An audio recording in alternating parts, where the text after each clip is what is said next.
All right, so my son decided that he would mess with my camera and cause it to do some kind of a time-lapse thing.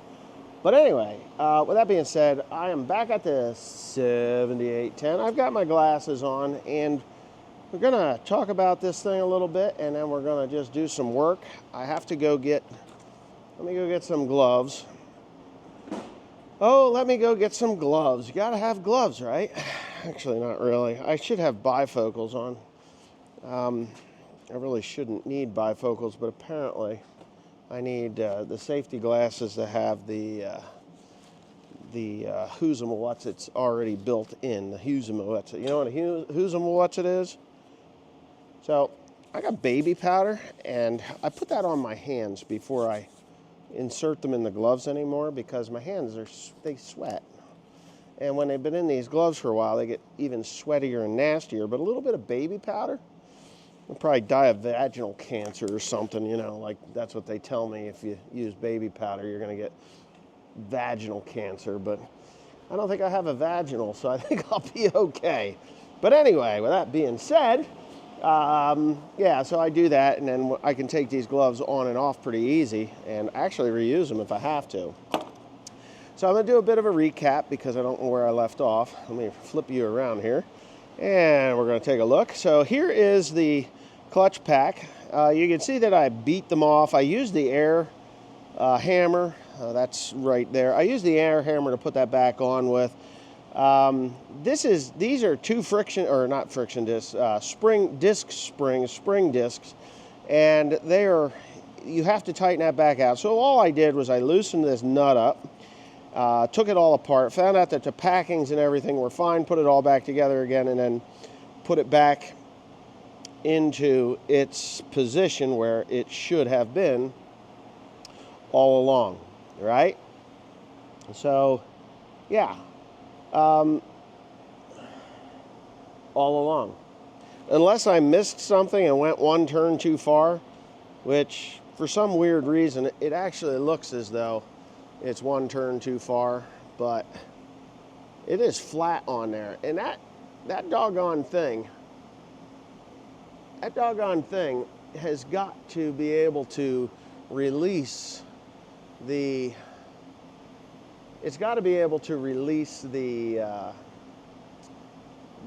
pressure on the clutch pack that's in there, right? So when that piston pushes on that thing, hydraulically pushes on that thing, it should, without any problem, go past that and release the pressure on there. So I know that it was 2 turns. It wasn't 3. I did 2 turns. There's 2 threads sticking out there. So I'm pretty certain I am where I belong with that. So I'm going to show you what I'm talking about right here. It's sticking out exactly where it was when I took it apart. I did it that way, so it's good. Now, with the shaft, earlier I said that there should have been sealing rings, and on the 7410 I remember doing this, and there's these sealing rings on the 7410, but I for some reason remember them being sealing rings here and sealing rings here. Well, yesterday when I took it apart, you could see that these grooves had nothing in them, right? So I went to the phone, I went to John Deere's website. John Deere's like, oh yeah, there's packings in there. Like, packings? To me, a packing is not what would go in there, but apparently those are actually O-rings. And these O-rings, I went over to John Deere and I bought these. It's 2 of them, $5.04 for these 2 O-rings to go on there. They are really, really, really like a plastic, really hard plastic kind of a thing. So yeah, right? Hard plastic, which kind of like, wow, that's kind of not what I expected. What I expected was those Teflon washers that had like they're 3 wide, and they're split. They kind of look like a spring that's compressed, and you just kind of slip them on and wind them around, and they fit in there, and then they seal tight. But that's not what they were. They're these O-rings. Well, those O-rings were probably black, and that's what I picked up in the black stuff that was in the screen is probably what those were. That black stuff was probably what those were. So pure speculation, because I don't know, because I didn't have it, because I didn't have them. They were gone. I didn't have the whole piece or even a piece of a piece, and there's nothing in the bottom of this case. So whatever they were, they got chewed up, spit out, and it was probably that black stuff, because there was no white stuff in there. And yeah, so that's where that belongs. And now I got to stuff this thing in there, right? Now I know I can do this a couple of ways. I think I'm just going to flip it this way, right? Let me get my camera set up. You're going to listen to me, and you're going to watch what I'm doing, because sometimes that's just better. Let me get you going here. All right. So what I'm going to do is I'm going to go ahead. There's some oil left in this. There's oil left in this case, right? I'm going to try and spill it. Oh, there's just too much of it. Let me go get rid of some oil. Hold on to your horses. I'll talk while I'm doing it. I'm going to take it over to the drum. I'm going to dump it in the waste oil heater is what I'm going to do. It's so heavy, this thing. So if I get rid of all that oil, or half of that oil out of there, that'll make my life a little bit easier. Sometimes you want your life to go easy, right? And the reason I'm doing that is because I'll show you. If I set this thing on its edge, like I said I was going to do, what you're going to see me do. And this case is heavier than it looks. It's pretty heavy, actually. Oof. Anyway, yeah, so I can do that. That's not how I want to do it. I want to do it this way. I'm going to put it on the side that this bearing goes in, right? Well, let me wipe my hands off here, and then I'll grab this camera and I'll show you what I got. So I don't mind a little bit of oil and stuff, but what I don't want is dirt. There's a little bit of dirt in the bottom of this case. It's not really dirt. It's brass shavings from the brass shavings from the punch that I have, the little punch, and I don't want any dirt in there. When I'm done with this thing, I don't want to have a problem with dirt getting in that O-ring and tearing it up. So I'm going to kind of clean this up a little bit. Now, gee whiz, Sparky. Gee whiz, Sparky. Isn't that from Christmas Vacation, right? The movie Christmas Vacation. Gee whiz, Sparky. Anyway, that was like one of my favorite movies of all times. I really like that movie. I could watch Christmas Vacation in July. Like, it's Christmas in July.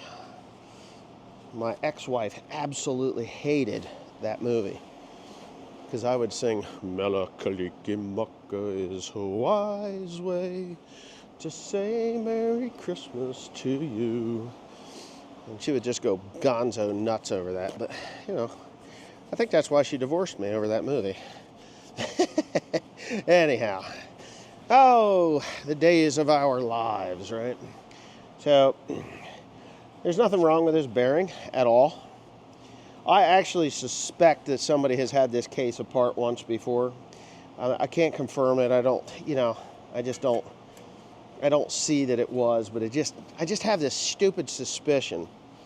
So the best thing to do with these is to just grab up your gear set here, your clutch packs, and then you can literally slide it in there, maybe like that.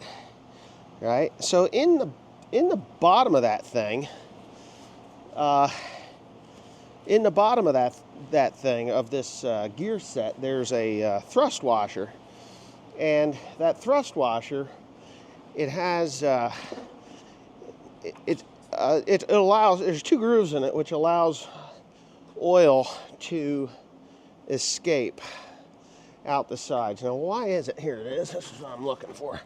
It has oil. It allows the oil to escape out the sides and lubricate the bearings, right? And you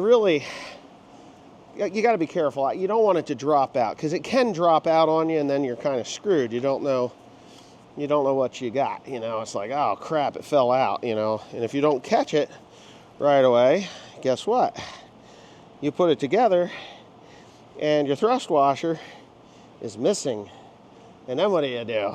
Clunk, clunk, clunk, piece of junk.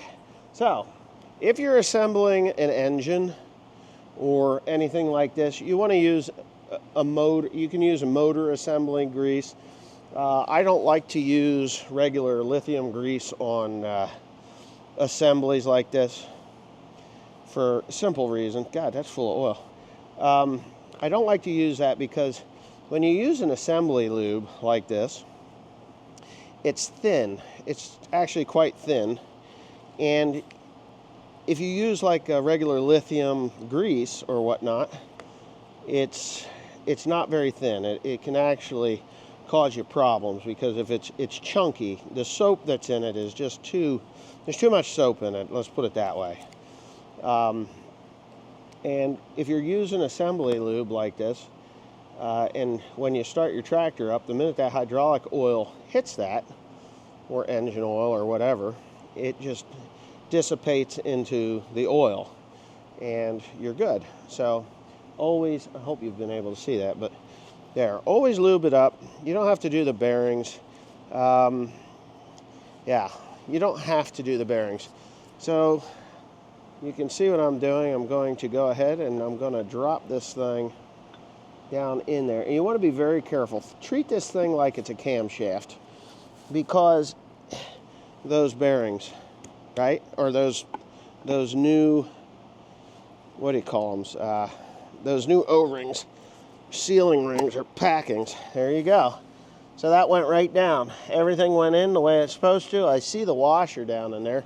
And give me a second and I'll pull you up and I'll show you what I'm talking about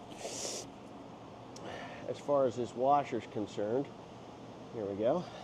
So that thrust washer's right there. You see that little shiny part below the nut? That's the thrust washer. Well, not the nut. This is the gear, the bull gear here, or the drive gear.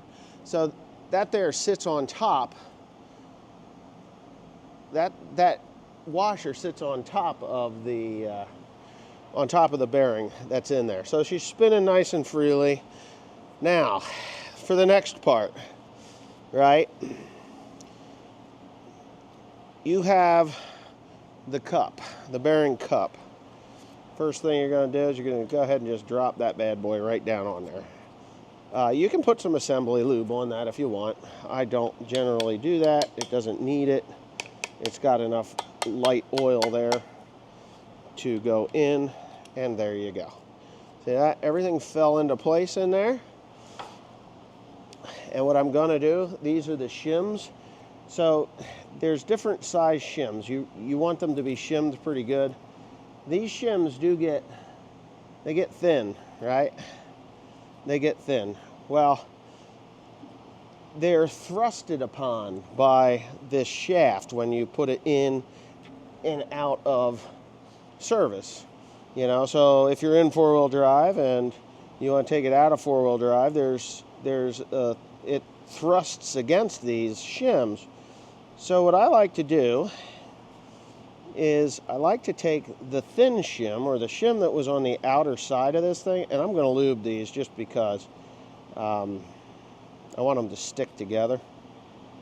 So these shims, I'll take the real thin one, the one that's, it's not thin, it's just kind of been hammered a little bit. It's been hammered, the hammered shim, let's call it that. I'll take that hammered shim and I'll stick it in the middle. You can buy new shims, but then you got to check for end play. And because I did not change the bearings, and I did not, I didn't do any of that stuff. So now you can see that it's stuck all together. And all you do is you drop that bad boy in on top of the bearing cone, and you're good there. So that part of that's done. Always replace the lid on your assembly lube. A little bit of dirt gets in there, you can really ruin your day. So I've got, this is what keeps that all together, right?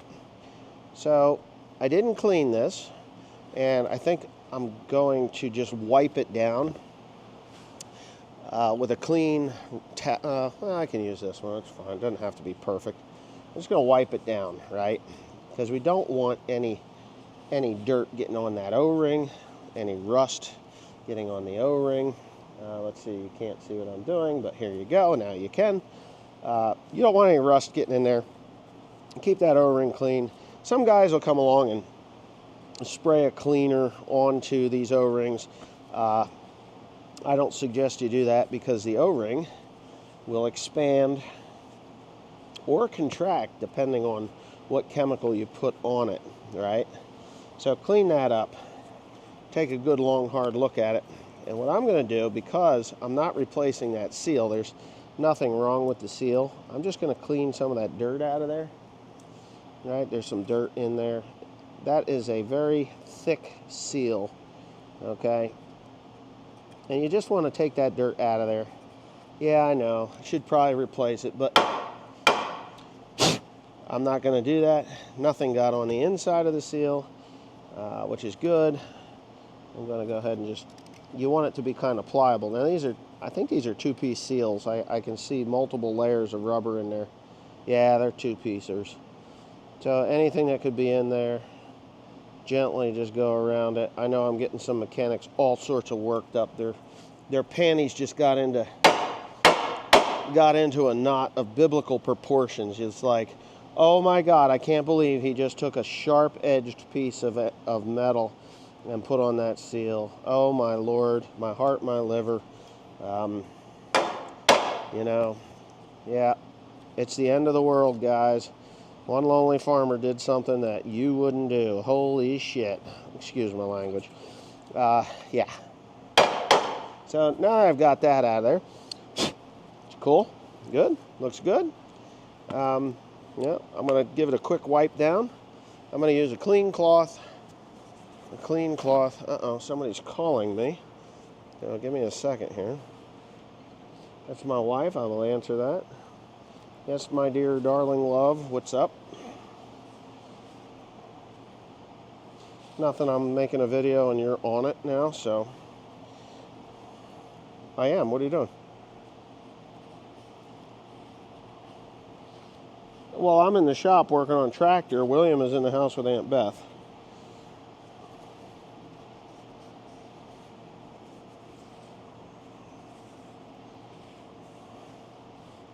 Okay. I could deal with something to eat. Okay, that's fine. I love them.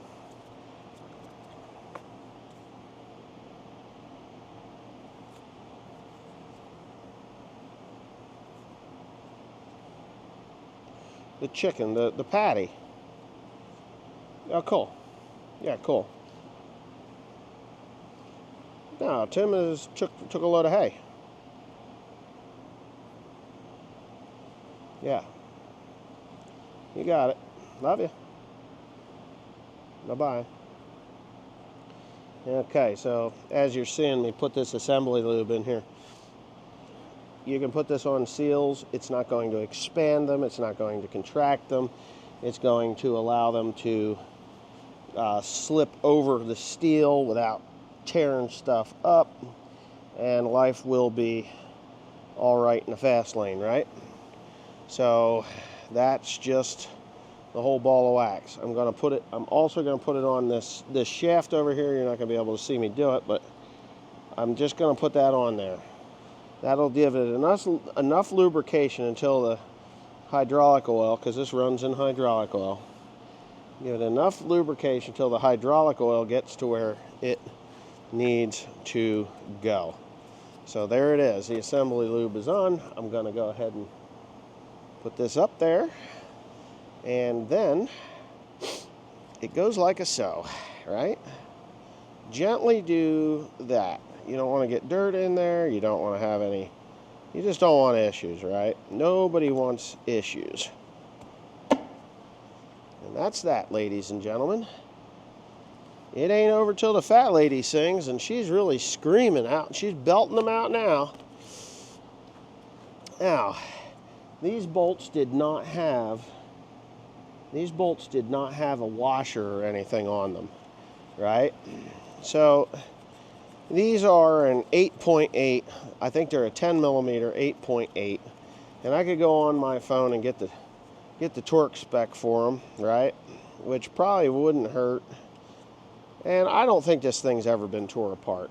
I'm gonna, I have suspicions that it was, but I honestly believe that it's never been tore apart, just because that seal has never been replaced. With the seal not being replaced and all the that makes sense. And when you're doing these quick and dirty things, so I will say this though. I mean, if you're doing this job and you're doing it the way I'm doing it, which is not the sanctioned way to do it, right? It's like, oh, that one little farmer, he didn't replace the bearings, and he didn't replace the shims, and he didn't do any end play testing. He didn't check the end play or the lash, on that. If you wanted to do a dirty repair, like dirtier than this one, this actually feels perfect. You wear on the bearings and the bearings, the race, and the cup, the bearing cup. I probably could have gotten away with that, right? I don't feel that it was necessary. The bearings actually feel like they're loaded pretty good. I mean, they're not tight. They're tighter than they were. They're tighter than they were before I put those 4 bolts in there, right? Turns freely. To check the end play on this, I would need special tools, in which I don't have. If I was going to do this, I would have checked that before I took it apart. I'd have put new bearings in, I'd have put shims in, I'd have gave it a good old test like that. If it didn't make it all the way around at least 1.5 times, then I would have known that my bearing load, or the preloaded bearings, I'm not putting an aircraft engine together. I'm just fixing a tractor, right? It's not like I'm going to be going across the field and this thing is going to take a shit in such a manner that I won't be able to finish my job. That just doesn't happen with these things. If something does happen to this front box, this drop box, it's no big deal. It really isn't. It's not a big deal at all, because the tractor's not going to fall out of the sky and kill like 100 people. It's going to continue to go. It's going to continue to drive. What I'm doing is I'm getting this 515 anaerobic sealer off of here, which I can tell you, this was done from the factory. This is factory anaerobic sealer, because John Deere has a pre-measured amount that they put on when they assemble these things, right? So when you've got that assembly that's preloaded, the pre-measured amount, I can tell you that it doesn't squish. It doesn't squish past. Let me turn you around here. You see that? You see that there's just this tiny, there's just a lip there. Now, this stuff, if this tractor was put into service right away, like right away from the factory, like it got delivered the next day, and the farmer that bought it said, okay, I'm going to put this thing right to work, that anaerobic sealer would have just washed away from the casing there, and it would have went into the oil and captured. It won't do any damage to anything.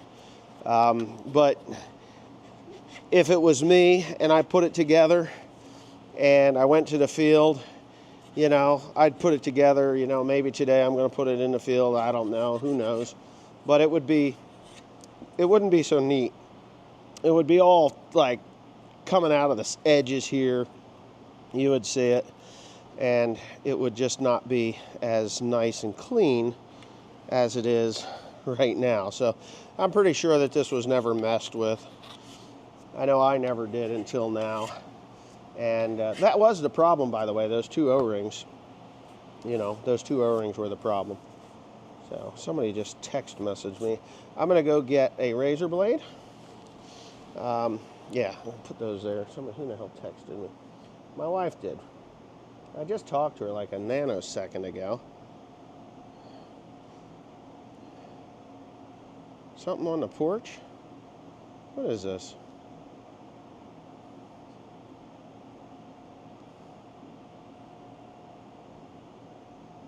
That came to me. What is this? Somebody sent me something. Huh. Somebody sent me something. It says it's a fresh pack for flavor and freshness. I have no idea what this is, so somebody sent me something. All right, well, she can bring it to me. I'll get a razor blade and I'll take the rest of that anaerobic stuff off of there. I will show you what I put on it, because I'm going to put it on there. I should have plenty of razor blades, but you know what? Sometimes you get somebody like, oh, here they are, Mr. Tim. Mr. Tim will move stuff and he'll take the whole damn box of razor blades, and then you end up with nothing. And this is probably not going to be any good. So I buy razor blades by the pack when I buy them. I did have a scraper that these things would go into, but you saw me scraping with the basic, you know, gasket remover. Now I'm doing it with a razor blade. Look how much crap come off of there in like a nanosecond. It's just, you want to take as much of this off as you can, because when you put the new stuff on, you don't want it to be uneven. You don't want the gap to be too high, because if the gap is too big, then it's not going to match into the gears. It's not going to mesh. I mean, you can get a couple 3/1000ths of an inch of this anaerobic sealer on there, and then what do you got? You got nothing, man. You got a mess. You've just created a problem with it, and you'll get some chattering in the gears, and then before you know it, you're tearing the whole thing apart again, because guess what? You screwed up. I'm really trying to watch my mouth. I know there's some members of the church that watch my videos, and you know, I can explain this to them on here just as easy as I can explain it to their faces. But if you're watching, I'm a farmer. I work by myself. My language is terrible. It really is. I try to curb it as much as I can, and I am aware that, you know, being foul-mouthed is just not really the best way to go. I know it turns some people off.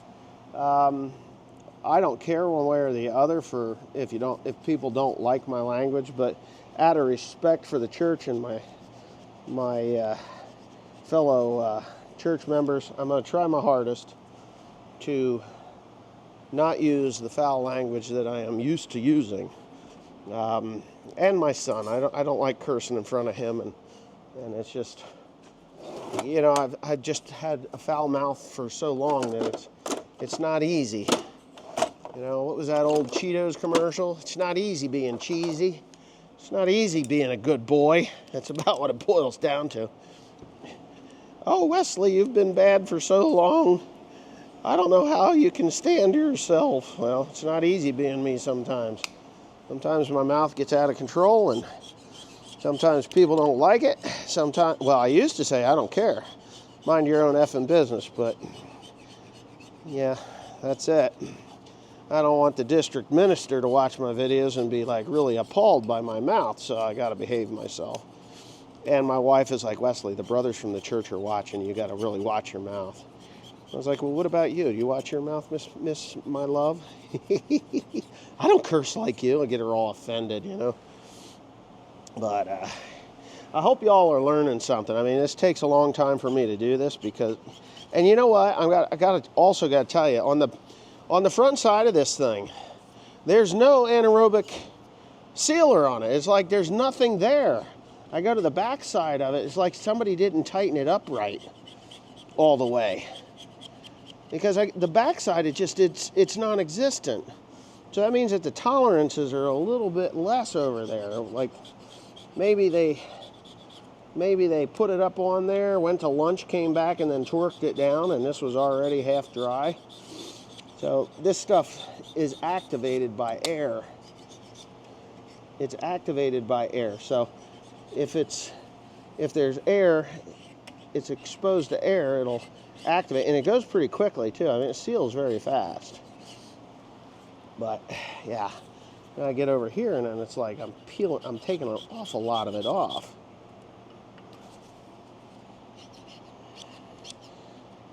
Yeah, that's it, man. Yeah. I'm just trying to do it. I'm trying to do it right. I'm sure there's going to be somebody telling me I've done it wrong and I wouldn't do it that way. But you know what? I don't work for a shop. This is my tractor. And if it doesn't work, I'll show you that it doesn't work as I repair it. You know, if you haven't watched my videos for very long, you will find out that I do things a little different than some. I know that it's not an airplane, and I'm not going to kill anybody if it doesn't work out the way I want it to. It's a tractor. Oh, wow, look at that.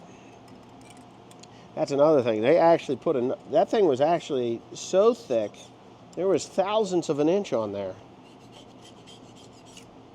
Yeah, there we go. And when it does that, it's, yeah,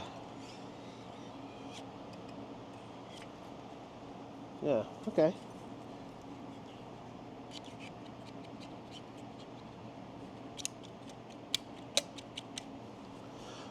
Okay, I think we're good. Looks pretty good.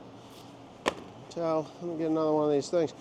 I know a lot of people are like, oh, why do you use those blue towels? They're expensive. Why do you do that? Well, I do it because I know that's a little solvent that I'm using. There's some grease that got on there. And see how much came off of there? Turned it brown. So you use that little solvent. It's called Freol, right? So you throw some of that Freol on there. That Freol on there, right? And that'll loosen up any of the oils that are around the dowel pins that may have seeped through the anaerobic sealer. And I have to get a new tube of this 515 because it's 515 anaerobic sealer. I have to. All right. There it is. Now I'm really going to bake your noodle. I'm going to do something that really gets people going. I'm going to go get some starting fluid. You know, I'm going to start it up. Maybe I'll set it on fire too, just to see what kind of a reaction I get out of people. Like, can you believe one lonely farmer set that on fire? It's not going to work. That tractor won't get around a 20-acre field. Oh boy. Feed the trolls, baby. Feed the trolls. Here it is. Do, do, do, do, do. Love Gato. All right. It's the Filipino McDonald's commercial. So you know it's clean when you come back and the rag is clean. A little starting fluid takes the residue off from the solvent. Any little bits of oil that are there are now gone. I'm gonna, yeah, a little starting fluid. Starting fluid is cheaper than brake cleaner. Brake cleaner, for some reason, I've never had any luck with brake cleaner, right? Look at all that dirt that came off of there. Brake cleaner, to me, is for brakes. Why in the hell would you attempt to dissolve oil with brake cleaner? It doesn't. It does not dissolve grease or anything. But starting fluid, you know, you get a little of the contact high with it if you use enough of it, which I'm not into that. But Yeah, clean her all up and give her a spin, ladies and gentlemen. Okay, so that's that. As you can tell, somebody has left the top off of my anaerobic stuff here. See that? So there's nothing wrong with this because it got hard in here. I'm just going to take that cap off and I'm going to go ahead and I'm going to put that in there. So I can take my glasses off so I don't look like St. Nicholas. Yeah, good old St. Nick. And do that, put that in there. I'm going to find my, you know what I bet I did? I bet I left the light on underneath this thing. I'll bet you $1.50. Well, maybe not. I don't know. I'm going to check it real quick before I climb under here. So there it is. What is our battery? Oh no, the battery's good. Okay. So before I'm getting set up to put this thing back up in there by myself, okay? I'm sure there's going to be some people like, oh my God, why don't you wait for Tim? Or there's going to be some people rooting for this thing to fall down on top of me, permanently paralyzing me, and, you know. But I can guarantee you, neither of those things is going to happen. Neither of those things is going to happen. All right, so before I do that, I'm going to go ahead and I'm going to prep the mating surface of this. I'm going to prep the mating surface of this this box. I'll take you along with me. Give me a second.